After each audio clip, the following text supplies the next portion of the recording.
The nurse in Texas diagnosed with Ebola, Nina Pham, found out she had the deadly virus after developing a light temperature. She was immediately admitted to the hospital. Can early intervention help save her life? That's unknown. The mortality rate in West Africa is currently 48%, and there isn't sufficient medical evidence to say whether catching it early improves survival rates.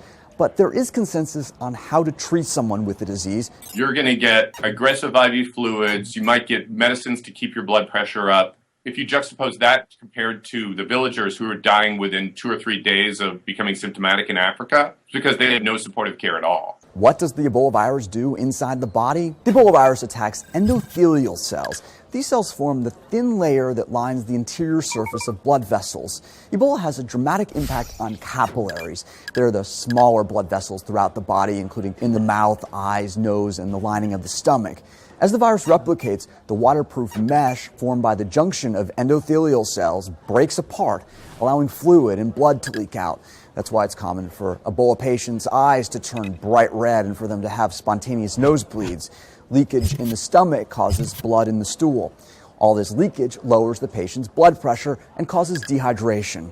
Ebola also weakens the endothelial cells in larger veins and arteries. There, a layer of vascular muscle surrounds the endothelial cells.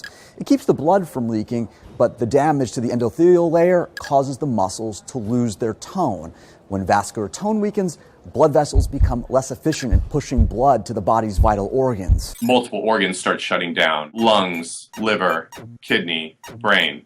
What can doctors do to help someone survive? Doctors use heart and blood pressure medications along with infusions of blood products and other fluids to try to maintain the patient's blood pressure in an effort to prevent organ failure. Absent a proven Ebola medication, doctors say some patients' immune systems naturally fight Ebola off while others are unable to.